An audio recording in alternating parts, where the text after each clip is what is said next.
How does a man abduct 3 young women, hold them captive for over a decade in the heart of a bustling city, and go completely unnoticed, while their families search desperately just blocks away?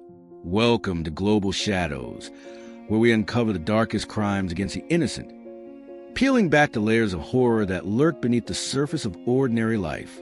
Today, we're diving into the Cleveland Kidnappings, a chilling case that unfolded between 2002 and 2013 in Cleveland, Ohio, where Ariel Castro turned his unassuming house at 2207 Seymour Avenue into a prison for Amanda Berry, Gina DeJesus, and Michelle Knight, a house that became a symbol of both unimaginable cruelty and the resilience of the human spirit. These 3 women endured horrors that defy comprehension: beatings, starvation, and relentless sexual assault, while the world outside continued, oblivious to their suffering, their cries silenced by the walls of a home that should have been a sanctuary, but instead became a chamber of torment. Michelle Knight was 21 when she vanished in 2002, a young mother fighting to regain custody of her son, her life already marked by struggle. Amanda Berry was just 16 in 2003, a bright teenager with dreams of her future. Taken the day before her 17th birthday, Gina DeJesus was only 14 in 2004, a middle schooler walking home, her innocence stolen in an instant. Castro lured each of them into his car with promises of a ride, exploiting their trust and vulnerability, only to trap them in his basement, chaining them like animals in a house of horrors that stood in plain sight in Cleveland's Tremont neighborhood. For over a decade, they lived in squalor, their spirits broken but never fully extinguished, holding on to slivers of hope amidst the darkness.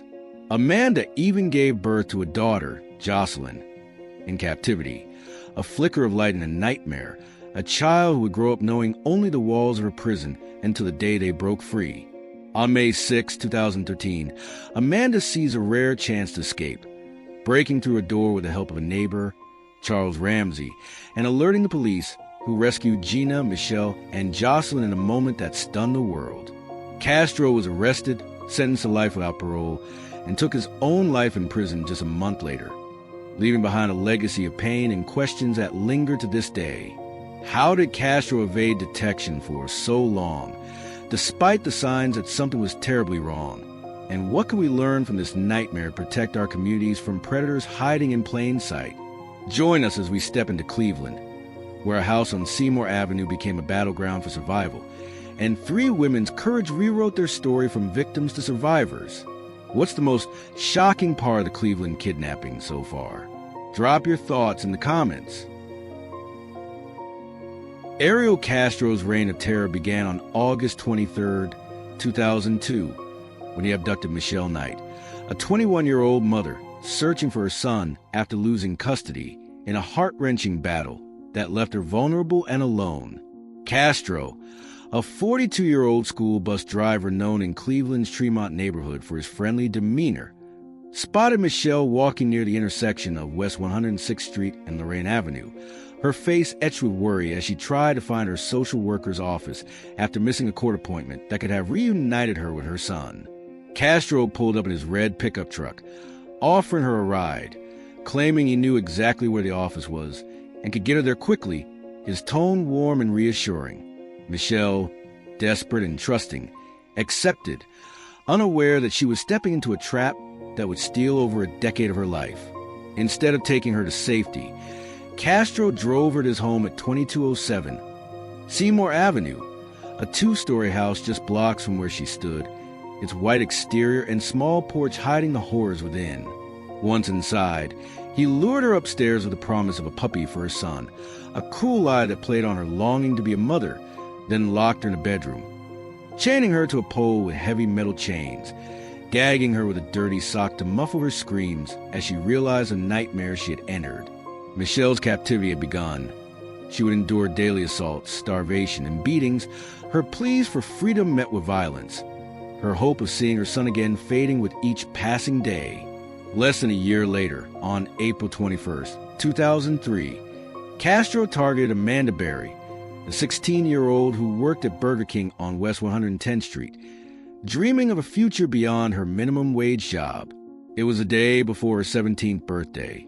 and she was walking home from her shift, her uniform still on, when Castro pulled up beside her, offering a ride, claiming his son worked at the same Burger King and that he could get her home safely.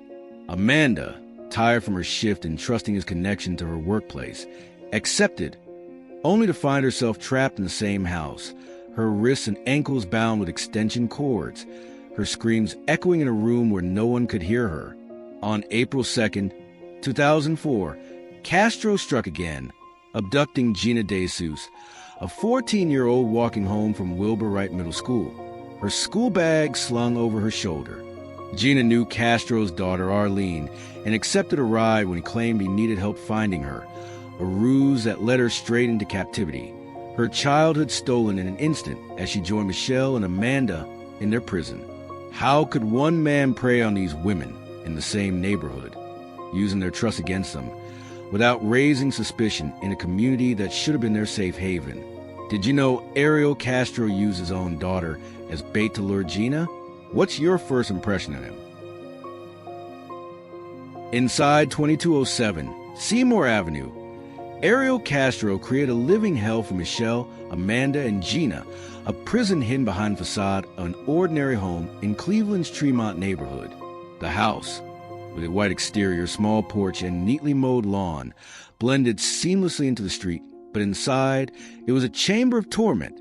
Boarded-up windows blocked out sunlight, soundproof walls muffled screams, and a basement became a dungeon where the women were initially chained, their wrists and ankles bound with heavy metal links that cut into their skin.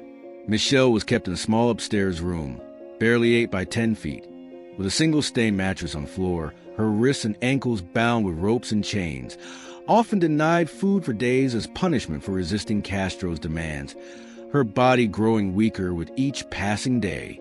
Amanda and Gina were confined to another room down the hall, their movements restricted by padlocks and chains, the air thick with the stench of mold, sweat, and despair, their only light a flickering bulb that Castro controlled like a weapon, plunging them into darkness whenever he pleased. He forced them to use buckets as toilets, emptying them only when he felt like it, and rationed their showers to once a month, leaving them to endure their own filth, their hair matted and their skin raw from neglect. Castro's abuse was relentless and sadistic. Physical beatings left them bruised and bleeding. Sexual assault stripped them of their dignity, and psychological torment broke their spirits, with Castro taunting them about their families, telling them no one cared enough to look for them. He impregnated Michelle multiple times, only beat her until she miscarried, once stomping on her stomach, so hard she lost consciousness, her cries for her unborn child met with laughter. Amanda gave birth to her daughter, Jocelyn, on Christmas Day 2006, delivering her in a kiddie pool in the basement with Michelle's help, a rare moment of hope in the darkness as they whispered words of love to the newborn, determined to protect her from Castro's cruelty. Castro allowed Jocelyn to live, occasionally taking her outside to play in the backyard, but the women remained prisoners, their spirits battered but unbroken, their bond a lifeline in the face of unimaginable suffering. They clung to each other, whispering words of encouragement in the dead of night, sharing memories of their lives before captivity, dreaming of a day they might be free, a day when the chains would fall, and they could breathe the air of a world they had almost forgotten. How did they survive such unimaginable cruelty for so long? Their hope a fragile thread in a tapestry of despair. Their love for each other the only light in a darkness that threatened to consume them. Can you believe Amanda gave birth in captivity? How do you think they found the strength to endure? Ariel Castro's ability to keep 3 women captive for over a decade wasn't just due to his cunning. It was aided by a series of missed opportunities that allowed his crimes to go undetected, a failure that haunts Cleveland to this day. Neighbors reported suspicious activity as early as 2004, banging sounds echoing from the house late at night, a woman's face pressed against a window, her eyes wide with fear, and Castro's strange habit of parking his school bus in the backyard, its windows covered with black plastic, a sight that raised eyebrows but not enough alarm. In 2008, a neighbor called 911 after seeing a naked woman crawling in Castro's backyard, her body bruised and trembling, but police dismissed the call as a prank, never following up, There in action, a devastating mischance to save the women. Another neighbor, Angel Cordero, later revealed he'd seen Castro board up his windows in the middle of the night, using a drill at 2 a.m., and had once heard muffled screams while walking past the house, but he hesitated to report it, fearing he might be overreacting, a hesitation that mirrored the community's broader failure to act. Castro's family life provided the perfect cover, a mass of normalcy that fooled everyone around him. He played the role of a doting father to his 4 children, attending church every Sunday, playing bass in a local salsa band, and hosting barbecues where neighbors laughed and ate, unaware that 3 women were suffering just upstairs, their cries drowned out by the music and chatter.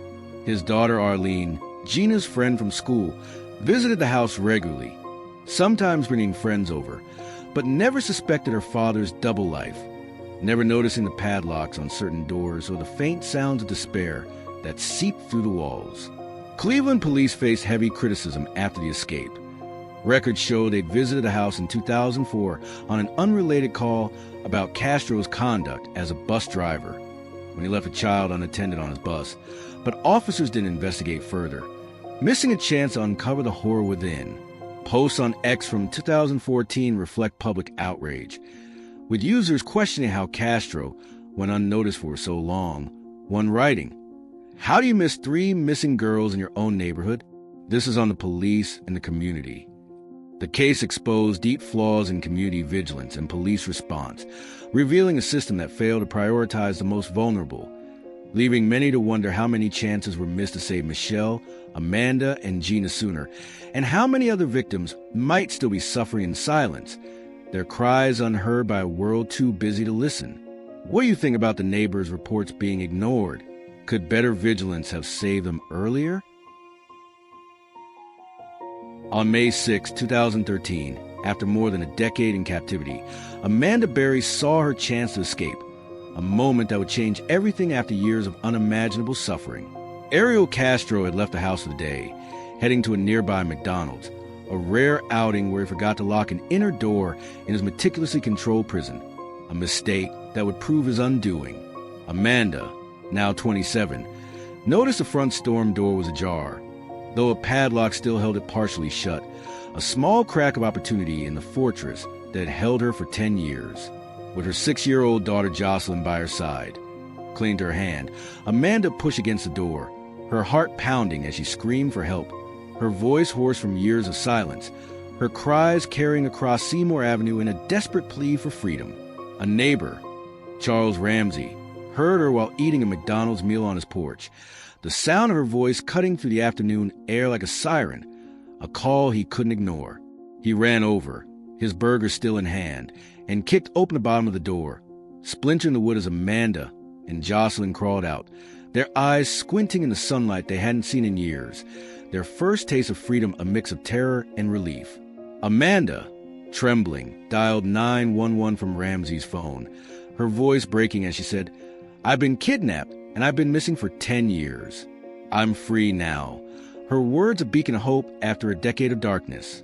Police arrived within minutes, their sirens blaring as they stormed 2207 Seymour Avenue, breaking down doors to find Gina DeJesus, now 23, and Michelle Knight, 32, still inside, their bodies frail from years of malnutrition, their faces pale but alive, their eyes reflecting a mix of fear and disbelief as they realized their nightmare was finally over.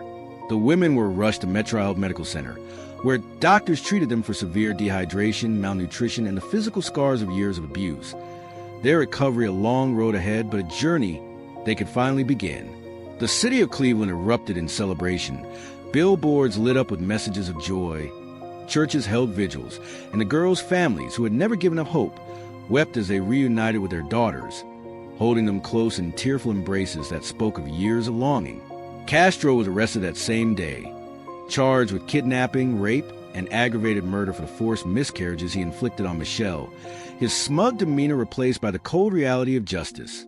On August 1st, 2013, he was sentenced to life without parole plus 1,000 years, a symbolic gesture for the years he stole from his victims. But just 1 month later, on September 3rd, Castro hanged himself in a cell at the Correctional Reception Center in Oriat, Ohio, a cowardly end that denied his victims the closure of seeing him serve his time, leaving them to heal without the satisfaction of knowing he suffered for his crimes. How did Amanda find the courage to break free after so long? And what does her bravery teach us about the power of hope in the face of despair? What do you think gave Amanda the strength to escape that day? How would you have reacted as a neighbor? The rescue of Amanda, Gina, and Michelle on May 6, 2013, was a moment of triumph that reverberated across Cleveland and beyond, but their road to recovery was just beginning, a journey marked by both healing and the lingering scars of their decade in captivity.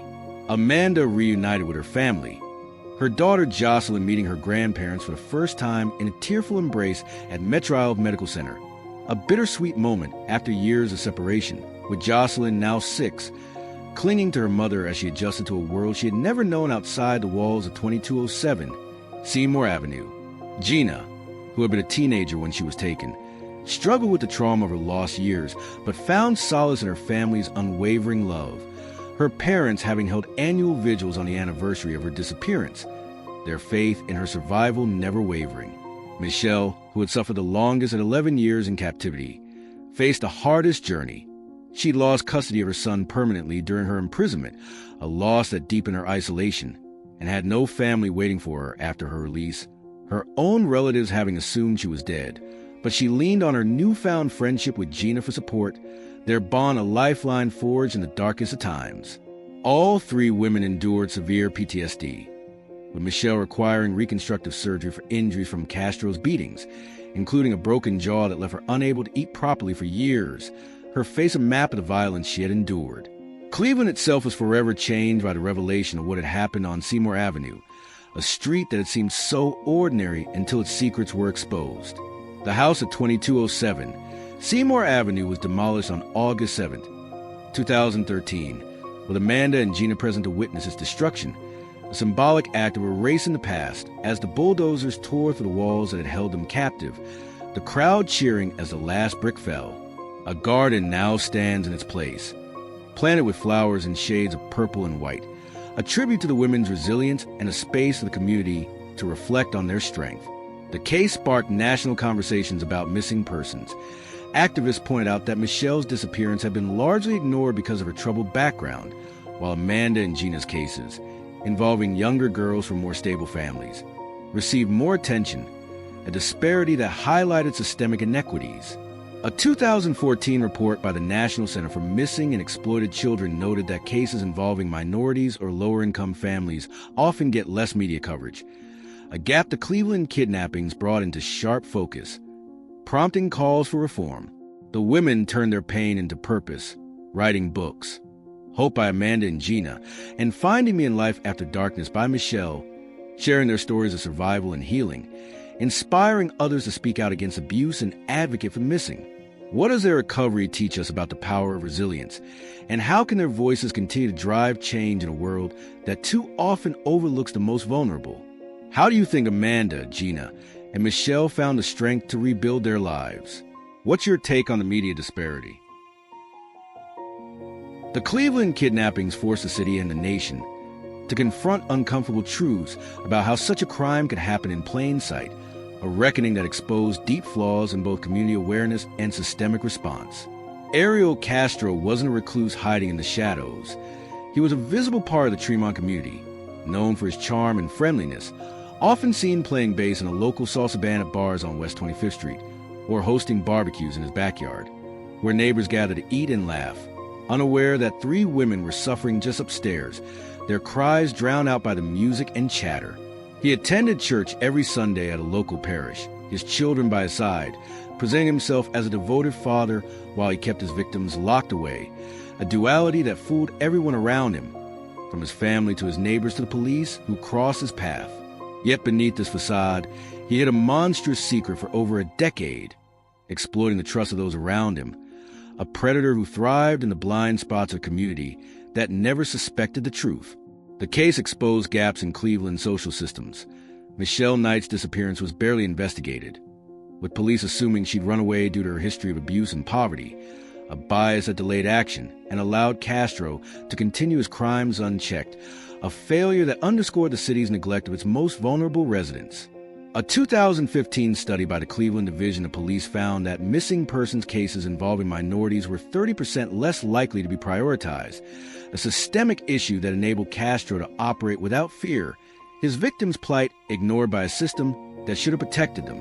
The survivors became powerful advocates, using their voices to push for change and ensure their suffering would not be in vain. Amanda and Gina opened the Northeast Ohio Amber Alert Committee Center in 2015, a nonprofit dedicated to helping families of missing children, providing resources and support to prevent other families from enduring their pain. Their work a testament to their determination to turn trauma into action. Michelle became a motivational speaker, traveling the country to share her story. Focusing on forgiveness and healing, her words a beacon for others who have faced abuse, her resilience a light in the darkness she endured. Their efforts inspired Cleveland to improve. Community watch programs expanded, with neighbors trained to recognize signs of danger, and police training on handling missing persons cases was overhauled, with a focus on equity and rapid response, ensuring that no case would be dismissed as easily as Michelle's had been. Posts on X in 2023 show continued admiration for the women, with users calling them heroes for turning their pain into purpose. One writing, "Amanda, Gina, and Michelle are proof that survivors can change the world." The Cleveland kidnappings remain a stark reminder of the need for vigilance, the importance of listening to the most vulnerable, and the power of survival against all odds, a legacy that continues to shape a city determined to do better.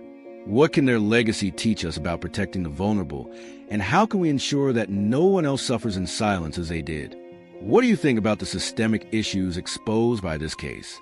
How can we better support missing persons cases? The Cleveland kidnappings are a haunting reminder that predators can hide in plain sight, even in the heart of a community we think we know.